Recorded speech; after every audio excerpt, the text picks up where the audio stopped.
கோலிவுட் திரையுலகில் super star என்ற சிம்மாசனத்தில் அமர்ந்திருக்கும் ரஜினிகாந்துக்கு உலக அளவில் ஏராளமான ரசிகர்கள் இருக்காங்க. 74 வயதிலும் தன்னுடைய தனித்துவமான ஸ்டைல் மற்றும் துள்ளலான நடிப்பால ரசிகர்களை வசீகரித்து வரும் ரஜினிகாந்த் தற்போது இயக்குனர் லோகேஷ் கனகராஜ் இயக்கத்தில் உருவாகி வரும் கூலி திரைப்படத்தில் நடிச்சிட்டு வராரு. இந்த திரைப்படம் கோல்டு ஸ்மக்லிங்கை மையமாக வச்சு எடுக்கப்பட்டு வருது. பேன் இந்தியா படமாக உருவாகும் இந்த படத்தில் ரஜினிகாந்தோடு இணைந்து தெலுங்கு திரையுலக super star Nagarjuna, Kannada super star Upendra, மலையாள நடிகர் Soubin ஷாக்கர், Sathyaraj, Shruti Haasan, Reba Monica John, junior MGR உள்ளிட்ட பலர் நடிக்கிறாங்க. பாலிவுட் நடிகர் அமீர் கான் இந்த கேமியோ ரோலில் நடிக்கிறாரு. மிக பெரும் எதிர்பார்ப்பை ஏற்படுத்தியிருக்க இந்த படத்தை சன் பிக்சர்ஸ் கலாநிதி மாறன் தயாரிக்கிறாரு. இந்த படத்தில் நடித்து முடிச்ச பின்னர் இயக்குனர் நெல்சன் திலீப்குமார் இயக்கத்தில் உருவாக உள்ள ஜெயிலர் 2 திரைப்படத்தில் ரஜினிகாந்த் இணைய இருக்காரு. இந்த படத்தில் ப்ரீ ப்ரொடக்ஷன்ஸ் பணிகளை நெல்சன் திலீப்குமார் ஈடுபட்டு வராரு. கடந்த 2023ஆம் ஆண்டு வெளியான ஜெயிலர் திரைப்படத்தோட முதல் பாகம் உலக அளவில் சுமார் 650 கோடிக்கு மேலே வசூல் சாதனையை செஞ்சது. விமர்சன ரீதியாகவும் நல்ல வரவேற்பை பெற்றதுனால தற்போது இந்த படத்தோட 2ஆம் பாகம் மீது அதிக எதிர்பார்ப்பு இப்போ நிலவிட்டு வருது. ஜெயிலர் படத்தோட முதல் பாகத்தில் ரஜினிகாந்துக்கு ஜோடியா ரம்யா கிருஷ்ணன் நடிச்சிருந்தாங்க.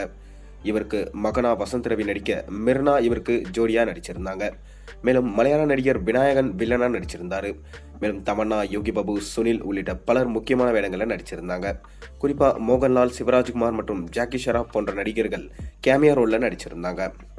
முதல் பாகத்தில் நடித்த நடிகர்கள் 2ஆம் பாகத்தில் நடிக்க வாய்ப்புகள் அதிகம் என சொல்லப்படுது. ஆனால் கதைக்கு ஏற்றாற் போல சில நடிகர்கள் மாற்றம் நடைபெறும் என தெரியுது. மோகன்லால் மற்றும் சிவராஜ்குமார் ரோலுக்கு நல்ல வரவேற்பு கிடைச்சது.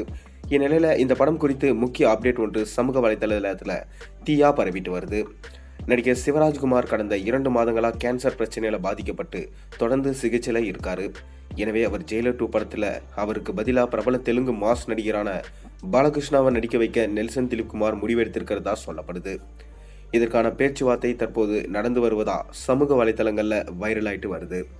ஆனாலும் சிவராஜ்குமார் கேன்சர்லிருந்து மீண்டுட்டதாகவும் அவரே தான் இந்த படத்தில் நடிப்பார் எனவும் பாலகிருஷ்ணா முக்கியமான ஒரு கேமியோ ரோலில் எக்ஸ்ட்ராவாக நடிக்கிறார் எனவும் இதனால் தெலுங்கு திரையுலகில் மாசா இருக்கும் எனவும் படத்தோட வரவேற்பும் அமோகமாக இருக்கும் எனவும் சொல்லப்படுது.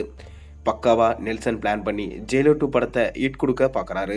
ஆனால் பார்ட் 2 படங்கள் எல்லாமே தமிழ்நாட்டில் தோல்வியை மட்டுமே தழுவி வரும் நிலையில் ஜெயிலர் 2 படம் ஹிட் அடிக்குமா, அந்த 2000 கோடி கனவை நிறைவேற்றுமா, பொறுத்திருந்து பார்ப்போம். நீங்கள் என்ன நினைக்கிறீங்க? உங்களோட கருத்துக்களை மறக்காம கீழே கமெண்ட்டில் சொல்லுங்கள். மேலும் சேனலில் போடுற ஒரு வீடியோஸும் பிடிச்சிருந்தா மறக்காம சேனலுக்கு சப்ஸ்கிரைப் பண்ண, லைக் பண்ணுங்கள், பெல் ஐக்கனை ப்ரெஸ் பண்ணுங்கள். அப்போ தான் நான் போடுற வீடியோஸ் எல்லாம் உங்களுக்கு நோட்டிஃபிகேஷனாக வந்து சேரும்.